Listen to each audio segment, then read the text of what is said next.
Please subscribe to this channel and press the bell icon to watch today's news. What Russian annexation means for Ukraine's regions. How will Russia annex for regions that it has occupied, but only partially, when they are in the middle of a war zone? Vladimir Putin is signing the annexation of the occupied regions on Friday after so-called referendums condemned by the international community as a sham and at times involving armed soldiers going from door to gather votes. Why now? Russia's president is on the back foot. His 7-month war is losing impetus while Ukraine's dramatic counteroffensive is derailing his original claim to the two eastern regions of Luhansk and Donetsk. By annexing those regions as well as Zaporizhia and Kherson in the south, he will be able to send newly mobilized troops to the front and threaten the West not to allow its weaponry to target what he has decided should be Russian territory. UN Secretary-General Antonio Guterres has condemned it as a dangerous escalation. Any decision to proceed with the annexation of Donetsk, Luhansk, Kherson and Zaporizhia regions of Ukraine would have no legal value and deserves to be condemned. It cannot be reconciled with the international legal framework. It stands against everything the international community is meant to stand for. It flouts the purposes and principles of the United Nations. Just like Crimea? It looks like a carbon copy of what President Putin did in March 2014, seizing the Crimea region from Ukraine, calling a referendum widely condemned by the international community and then annexing it anyway, through exactly the same constitutional process culminating in a vote in Russia's supportive parliament. Except that it isn't. Crimea was seized with little bloodshed and came under total Russian control.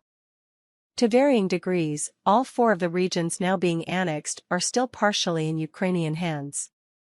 Together, they make up 15% of Ukrainian sovereign territory.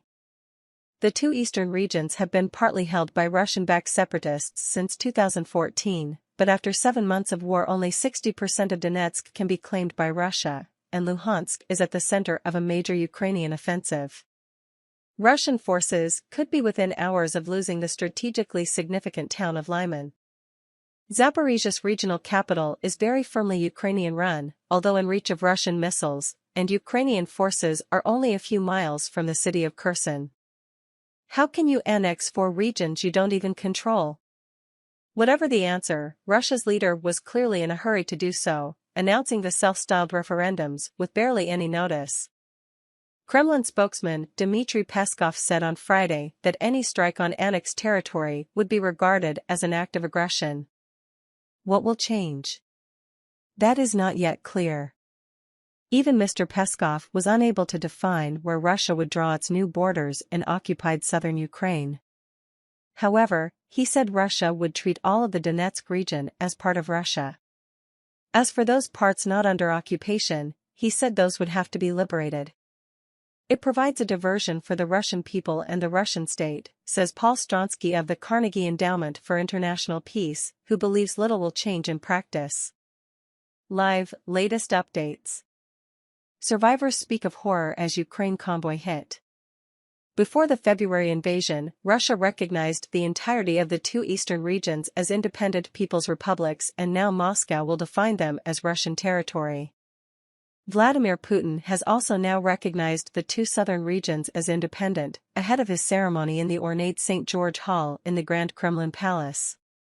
After he signs away their Ukrainian sovereignty, he will submit those treaties to the 2 houses of Russia's parliament and address it next week, ahead of his 70th birthday next Friday. It can then be enshrined in Russia's constitution. At this point, Russia will enter into a phase of existence, says exiled political commentator Ekaterina Shulman, becoming a state with a delegitimized border. It will include fragments that are not just unrecognized by any other state or international organization, but also have no centralized administration, she argues. How will Ukraine respond? President Volodymyr Zelensky has been meeting his defense and security chiefs to decide on a response, but he has already made clear that annexation will not bring the Kremlin what it hopes for. Ukraine cannot and will not put up with any attempts by Russia to seize any part of our land. How dangerous is this moment? Nobody really knows what is now in the Kremlin's mindset, but clearly it wants the West and Ukraine to now view attacks on occupied territory as attacks on Russia itself. President Putin has already threatened to use every means at his disposal to protect Russian territory, including nuclear weapons. "This is not a bluff," he said. And his defense minister says Russia is fighting the West even more than Ukraine. Paul Stronsky believes Russia's destabilizing rhetoric is aimed at deterring the West, even though the West appears resolved to push back on it. Ukraine's leader has dismissed the nuclear threat as a constant narrative of Russian officials and propagandists. On Friday, Kremlin spokesman Dmitry Peskov said recent commentary on nuclear escalation was irresponsible. "We urge everyone to conduct themselves responsibly."